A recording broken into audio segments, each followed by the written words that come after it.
Hello Leo, Sun, Moon Rising, and Venus signs. Kamusta kayo? Sana po ay nasa mabuti kayong kalagayan. Welcome back po sa Star Tarot. At kung bago kayo rito, welcome din po kayo. Please subscribe, like, share my videos, and leave me a comment kung nakaresonate kayo. Thank you. So, first message ni Leo, someone new is coming. Napakaganda. Sabi dito na important new relationship is on the horizon. So, open your mind and heart so that happiness can enter your life. Ayan. So, merong paparating, no, na bagong tao maging parte ng buhay mo sa ngayon. Po pwedeng love and romantic relationship ito if you're still single. Baka merong bagong dadating sa buhay mo in a romantic sense. Po pwede rin na bagong kaibigan ito. You know, maybe you are meeting someone new at maaaring mag-develop, no, yung pagkakakilala na ito into something na beautiful friendship. So we also have, yes, you are correct. You have listened to your inner guidance and made a wise choice. So keep moving forward. Okay? Tama ka. Sabi dito, yes, you are correct. At maaring go signal na to sa'yo. No? Na kung ano man dinadasal mo, maybe you're asking for something na gusto mong gawin, gusto mong isa katuparan. Diba? So, eto na. Paalala na ito sa'yo. No? Or mensahe na to sa'yo ng universe na, yes, tama ka. Tama yung ina-ask mo. Tama yung direksyon na tatahakin mo. Kaya, go for it. So, what else? We have your vibration is rising. This is time of great spiritual growth for you. You are evolving to occupy a higher energetic frequency. So, napakaganda. Diba? When you are when your vibration is rising, no, kapag mataas yung vibe mo, tumataas din yan ang frequency mo. Kaya, mas malaki ang chance mo that you are going to manifest whatever it is that you want to manifest. Kasi mapupunta ka sa higher energetic frequency. At kung ano man yung hihilingin mo, you know, or kung ano man yung minimithi mo sa buhay, ay maaring mangyari, maaring dumating, maaring mag-unfold sa buhay mo. You know? Kaya, this is a beautiful blessing. This is a beautiful time. So, open up to your spiritual gifts. Remember that your true nature is spiritual and not physical. Okay? The angels are sending you messages to guide your soul's growth. Alright? So, makinig ka. Okay? Kaya kailangan na makinig ka. Pakinggan mo yung guidance sa'yo ng Divine Universe. Pakinggan mo yung guidance sa iyo ng inyong mga angels. Okay? Kasi you're being sent, no? Spiritual, you're being sent guidance, messages, diba? Para makatulong sa soul's growth mo. Alright? So, tingnan natin kung ano ba ang mga messages ni Leo.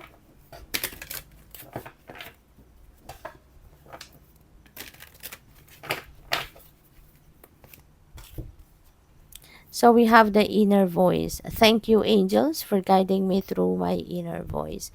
So, you're divinely guided talaga, Leo, no? Siguro, like, kang nagdadasal talaga for guidance, like, kang nagdadasal kay God, like, kang nagdadasal sa mga guardian angels mo to always guide you. Kaya, ayan, pinapadalahan ka talaga ng guidance, no? Pinapadalahan ka ng mga signs, symbols, synchronicity siguro, or intuitive messages and nudges, diba? Ngayon, sa inner voice mo, diba?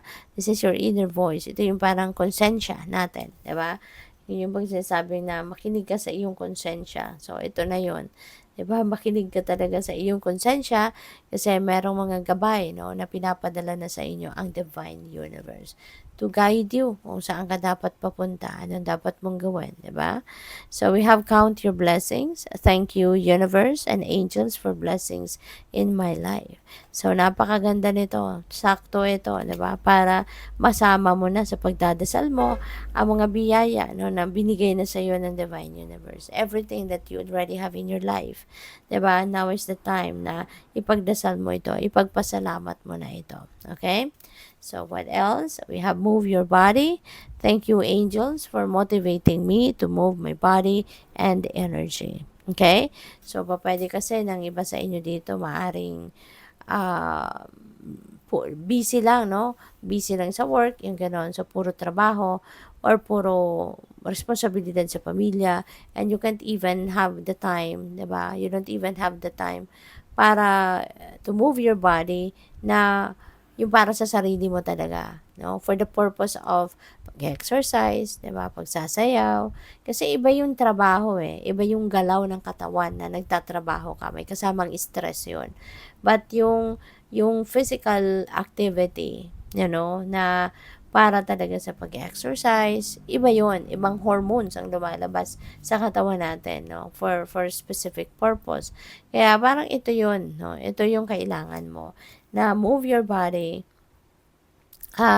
in the form of exercise or yung pagsasayaw, pag ano, iba yung saya, no? May happy hormones diyan na nalalabas sa inyong katawan. No? Kasi kaya iba yung 'di ba, may mga naririnig ako paminsan, no, sa mga nakakausap ko na yung paglilinis daw ng, sabi niya, naglilinis naman ako ng bahay lagi, everyday naman ako naglilinis. So that's already my exercise, no? Parang hindi. Kasi iba yun eh. Kapag ang iniisip mo, yung purpose mo is maglinis ka ng bahay, oo, gumagalaw katawan mo, pinagpapawisan ka. Pero it's not a form of exercise, 'di ba? Kasi iba din yung ano eh, iba yung ang ano mo, yung hormones sa katawan mo na lumalabas, iba. Kasi may kasamang stress yun, pwedeng nagmamadali ka, yung pagod mo, iba yung pinagagalingan ng pagod mo, 'di ba? Iba din yung pinagagaling ng pagod mo kapag nag-exercise ka. Kapag sumasayaw ka lang for fun, sumasayaw ka, parang nagsusumba ka, 'di ba? Iba yun eh, iba yung effect ng pagod na yon kaysa yung pagod nang galing sa pagtatrabaho, no? So we also have spiritual abundance. Thank you, angels, for blessing me with infinite abundance. Okay? So, napakagandang blessing ang paparating sa iyo. Tignan mo yung kamay ng angel na to, 'di ba? Handful of gold coins, 'di ba? Ano siya, maraming kaperahan, maraming abundance of money and prosperity ang pupwedeng dadating sa buhay mo, 'di ba?